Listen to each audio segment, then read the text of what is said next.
Salam Bapak Ibu Saudara Jemaat Tuhan. Sebelum kita mendengarkan firman Tuhan, marilah kita berdoa bersama. Bapa di dalam surga, Tuhan yang kami muliakan di dalam nama Tuhan Yesus Kristus Juru Selamat kami sangat bersyukur atas anugerah Tuhan bagi kami, anugerah keselamatan dan juga anugerah kehidupan, baik di dunia ini maupun hidup yang akan datang, yaitu hidup yang kekal, yang Tuhan telah anugerahkan bagi setiap orang yang percaya kepada Yesus Kristus. Berkatilah kami semua jemaat-Mu ya Tuhan, saat kami membaca dan merenungkan firman-Mu. Berikanlah pengertian oleh Roh-Mu yang kudus, untuk kami dapat memahaminya dengan baik, dan terlebih Tuhan menguatkan kami, menolong kami untuk melakukannya dalam hidup kami hari ke hari. Berkati hamba-Mu yang menyampaikan, biarlah Tuhan yang memakai seturut dengan kehendak Tuhan. Terima kasih Bapa di dalam surga, berfirmanlah, kami siap untuk mendengarkan. Dalam nama Tuhan Yesus kami berdoa dan mengucap syukur. Amin. Bacaan firman Tuhan untuk kita renungkan bersama terambil dari Wahyu 1 ayat 4 sampai ayat 8. Saya bacakan bagi kita sekalian. Dari Yohanes kepada ketujuh jemaat yang di Asia Kecil. Kasih karunia dan damai sejahtera menyertai kamu dari Dia yang ada dan yang sudah ada dan yang akan datang, dan dari ketujuh roh yang ada di hadapan tahtanya, dan dari Yesus Kristus, saksi yang setia, yang pertama bangkit dari antara orang mati, dan yang berkuasa atas raja-raja bumi ini. Bagi Dia yang mengasihi kita, dan yang telah melepaskan kita dari dosa kita oleh darahnya, dan yang telah membuat kita menjadi suatu kerajaan, menjadi imam-imam bagi Allah, Bapanya. Bagi Dialah kemuliaan dan kuasa sampai selama-lamanya. Amin. Lihatlah, Ia datang dengan awan-awan, dan setiap mata akan melihat Dia, juga mereka yang telah menikam Dia, dan semua bangsa di bumi akan meratapi Dia. Ya, amin. Aku adalah Alfa dan Omega, firman Tuhan Allah, yang ada dan yang sudah ada dan yang akan datang, yang Maha Kuasa. Demikian firman Tuhan untuk kita. Yang berbahagia adalah setiap orang yang memelihara firman Tuhan dalam kehidupan sehari-hari. Terpujilah Tuhan kita Yesus Kristus. Haleluya. Bagaimana kabar hari ini Bapak Ibu Saudara? Saya berdoa kiranya semua jemaat Tuhan selalu dalam keadaan sehat, penuh sukacita dan damai sejahtera daripada Tuhan. Jemaat yang dikasihi Tuhan Yesus, kita telah membaca firman Tuhan dari Wahyu 1 ayat 4 sampai 8. Dan kita akan merenungkan firman Tuhan ini dalam tema Tuhan bisa memakai siapa saja untuk menjadi saksinya. Tema ini bertujuan supaya kita sebagai pengikut Kristus dapat bersaksi tentang Tuhan Yesus Kristus yang telah menyelamatkan kita. Bagi yang belum pernah bersaksi karena takut atau ragu, firman Tuhan ini kiranya memotivasi untuk melakukannya. Bapak Ibu Saudara yang dikasihi Tuhan Yesus, kalau kita memperhatikan tokoh-tokoh dalam Alkitab yang mengalami keselamatan atau perbuatan Tuhan dalam hidupnya, selalu kita temui bahwa mereka juga memberitahukan perbuatan Tuhan itu kepada sesama. Dalam Perjanjian Lama, kita bisa membaca kisah tentang Abraham, Musa, Nuh, Yunus, dan tokoh-tokoh Alkitab lainnya. Allah memilih dan memanggil mereka untuk menjalankan perintahnya. Abraham menaati panggilan Tuhan dan berangkat tanpa bantahan ke tanah yang akan Tuhan tunjukkan, walaupun dia belum mengetahuinya. Musa menjalankan perintah Tuhan, yaitu menuntun bangsa Israel keluar dari tanah perbudakan Mesir untuk masuk ke tanah perjanjian, tanah Kanaan. Nuh dan Yunus menjalankan perintah Tuhan untuk mengajak dan mengingatkan umat agar hidup benar di hadapan Allah. Dan tentu banyak kisah yang lain dalam perjanjian lama. Dalam perjanjian baru, kita bisa membaca kisah Tuhan Yesus memanggil ke-12 muridnya untuk menjadi saksinya dalam memberitakan Injil. Kita juga bisa membaca bagaimana Tuhan mempertobatkan Saulus yang menganiaya jemaat Tuhan dan menjadikan Rasul Paulus dipakai Tuhan untuk bersaksi, memberitakan Injil, dan menumbuhkan jemaat-jemaat Tuhan. Bapak Ibu Saudara, nas Alkitab hari ini diambil dari kitab Wahyu yang dikenal sebagai kitab Apokalips atau pengungkapan, yang mengungkap atau menyingkapkan apa yang tersembunyi atau yang masih belum terjadi.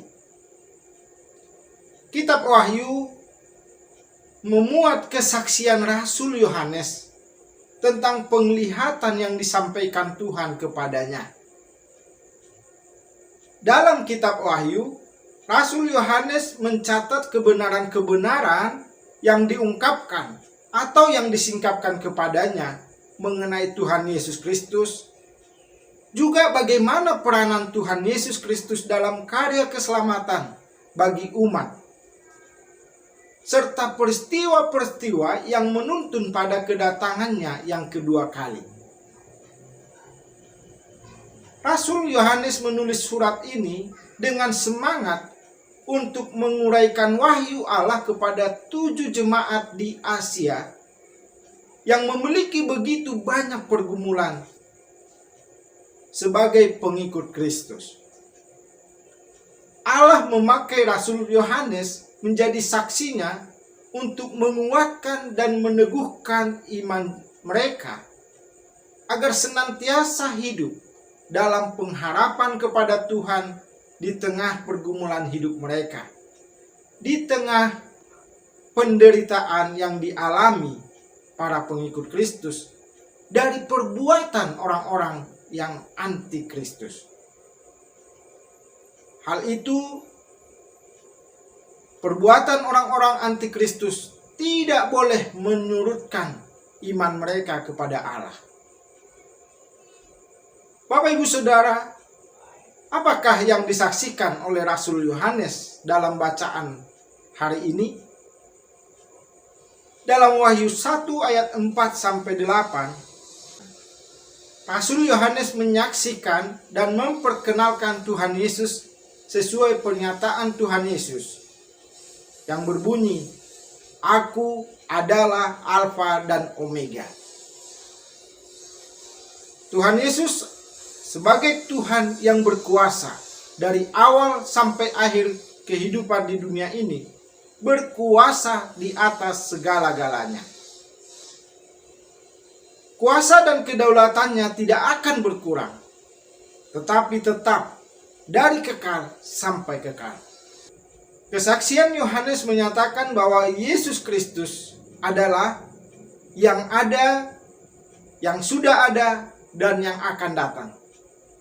Ini adalah penjabaran dari "Aku adalah Alfa dan Omega". Yang kedua, Yesus Kristus adalah saksi yang setia. Yang ketiga, Yesus Kristus adalah yang pertama bangkit dari antara orang mati. Yang keempat, Yesus Kristus adalah yang berkuasa atas raja-raja bumi ini. Yang kelima, Yesus Kristus adalah yang mengasihi kita. Yang keenam, Yesus Kristus adalah yang telah melepaskan para pengikutnya dari dosa dan menjadikan mereka sebagai imam-imam bagi Allah, termasuk kita saat ini. Dan yang ketujuh, Yesus Kristus adalah yang akan datang kembali dan yang membuat semua orang bertekuk lutut untuk menyembah Dia. Dari ketujuh kesaksian Yohanes tentang Tuhan Yesus tersebut, ini merupakan kesaksian yang luar biasa. Dan bagaimana dengan kita? Bapak Ibu Saudara, seperti Yohanes, kita juga adalah saksi Kristus untuk membawa orang lain mengenal Allah dan memasuki kehidupan baru di dalam Tuhan Yesus Kristus. Kita perlu memahami bahwa Tuhan bisa memakai siapa saja untuk menjadi saksinya. Ini merupakan kehendak dan kedaulatan Allah bagi setiap orang percaya. Tuhan berkuasa untuk menyelamatkan kita dari kuasa dosa. Tuhan juga berdaulat untuk memberikan kita kehidupan di dunia ini, agar kita menyaksikan karya keselamatan yang telah kita terima kepada orang-orang yang bersama atau yang bertemu dengan kita. Jadi Bapak Ibu Saudara, tidak tertutup kemungkinan bahwa Tuhan juga bisa memakai hidup saudara dan saya untuk menjadi saksinya dalam kehidupan sehari-hari. Kita tidak boleh menolak ketika Tuhan memilih kita untuk menjadi saksinya. Ada dua pertanyaan yang perlu kita tanyakan. Yang pertama, bagaimana seorang saksi Tuhan seharusnya hidup? Dan yang kedua, apa yang harus kita lakukan untuk bersaksi? Marilah kita merenungkan pertanyaan yang pertama, bagaimana seorang saksi Tuhan seharusnya hidup? Bapak Ibu Saudara yang dikasihi Tuhan, untuk hidup sebagai saksi Tuhan, marilah kita hidup berpadanan dengan Injil Kristus. Kita membaca Filipi 1 ayat 27 sampai 30. Begini firman Tuhan, hanya hendaklah hidupmu berpadanan dengan Injil Kristus, supaya apabila aku datang aku melihat, dan apabila aku tidak datang aku mendengar, bahwa kamu teguh berdiri dalam satu roh, dan sehati sejiwa berjuang untuk iman yang timbul dari berita Injil, dengan tiada digentarkan sedikit pun oleh lawanmu. Bagi mereka semuanya itu adalah tanda kebinasaan, tetapi bagi kamu tanda keselamatan, dan itu datangnya dari Allah. Sebab kepada kamu dikaruniakan bukan saja untuk percaya kepada Kristus, melainkan juga untuk menderita untuk Dia. Dalam pergumulan yang sama seperti yang dahulu kamu lihat padaku, dan yang sekarang kamu dengar tentang aku. Bapak Ibu Saudara yang dikasihi Tuhan, bagian firman Tuhan ini adalah surat Rasul Paulus kepada jemaat di Filipi saat Paulus berada di dalam penjara. Bukan hanya itu, Paulus juga tidak tahu secara persis bagaimana akhir dari perkara yang dialaminya. Entah ia akan dihukum mati atau dibebaskan. Di tengah situasi yang serba tidak menentu seperti itu, Rasul Paulus menasihati jemaat Filipi untuk hidup berpadanan dengan Injil. Nasihat hidup yang berpadanan dengan Injil bertujuan supaya setiap orang yang sudah dihidupkan oleh Injil sepatutnya lah menghidupi Injil itu. Perbuatan kita sebagai orang yang telah menerima Injil seharusnya mencerminkan Injil Kristus. Injil yang mulia terwujud dalam kehidupan yang mulia pula. Orang Kristen tidak boleh hidup sebagai seteru salib Kristus, yaitu orang yang mengaku diri Kristen tetapi hanya mementingkan diri sendiri, bukan memperluas kerajaan Allah, dan hanya berfokus pada hal-hal yang jasmania. Kita tidak boleh hidup demikian. Bapak Ibu Saudara, hidup yang berpadanan dengan Injil Kristus memiliki makna yang mengarah pada sebuah pola hidup menurut tatanan tertentu, seperti pada kehidupan seorang warga negara dalam keikutsertaannya dalam sebuah pemerintahan dengan segala peraturan dan kebijakan yang perlu dibuat. Kita sebagai orang Kristen adalah warga kerajaan surga karena Injil. Oleh sebab itu, kita harus menjalani kehidupan yang pantas sebagai warga kerajaan surgawi. Gaya hidup kita sebagai penerima Injil harus berlawanan dengan gaya hidup orang yang menolak Injil. Bagaimana wujud kehidupan yang layak bagi Injil? Dalam nas tadi, Rasul Paulus memberikan ciri-ciri pada bagian ini, yaitu ciri yang pertama, berdiri teguh dalam satu roh, yaitu jemaat harus sehati sejiwa berjuang demi iman yang muncul dari berita Injil. Demikian dijelaskan dalam ayat 27c. Ciri yang kedua, tidak digentarkan oleh lawan dalam ayat 28a. Perjuangan demi Injil tidak selalu mulus. Begitu pula yang terjadi dengan Paulus dan jemaat Filipi. Dibutuhkan keberanian yang besar untuk tetap berjuang demi hidup yang berpadanan dengan Injil.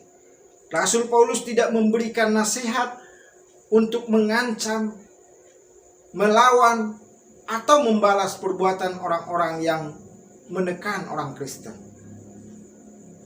Dalam kekristenan, keberanian tidak identik dengan kekasaran.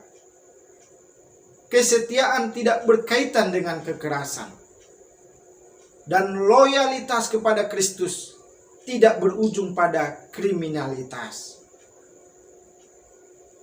Bapak Ibu Saudara yang Tuhan Yesus kasihi, mengapa kita perlu berjuang bagi Injil? Dalam ayat 28 sampai ayat 30, ada dua alasan yang kita renungkan. Yang pertama, karena semangat dan keberanian jemaat demi Injil itu merupakan tanda keselamatan. Orang-orang yang sudah diselamatkan melalui Injil dapat dikenali melalui perjuangan dan keberanian mereka demi Injil. Kita yang sudah merasakan keindahan Injil akan merasakan gairah dan semangat berjuang hidup demi keindahan Injil tersebut. Alasan yang kedua, penderitaan demi Injil adalah kasih karunia. Ayat 29 berbunyi, sebab kepada kamu dikaruniakan bukan saja untuk percaya kepada Kristus, melainkan juga untuk menderita untuk Dia. Ini mengajarkan sebuah kebenaran,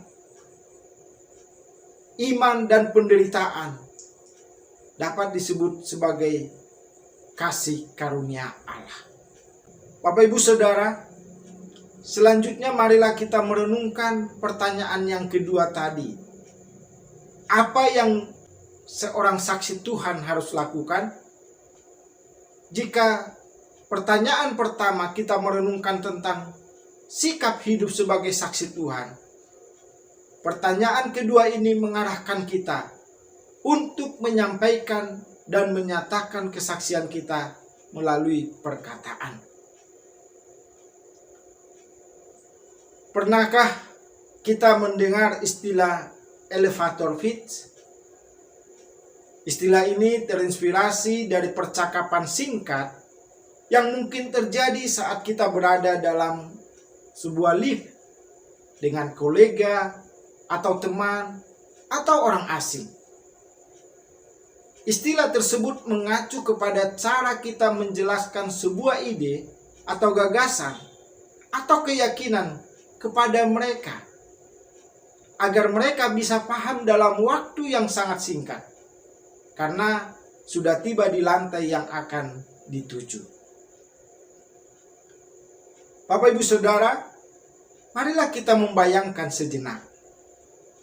Seandainya kita bertemu dengan teman atau kenalan kita, dan dalam percakapan yang singkat itu, tiba-tiba teman kita mengetahui bahwa kita adalah orang yang percaya kepada Tuhan Yesus Kristus. Dan mereka bertanya tentang Tuhan Yesus. Jawaban apakah yang kita berikan?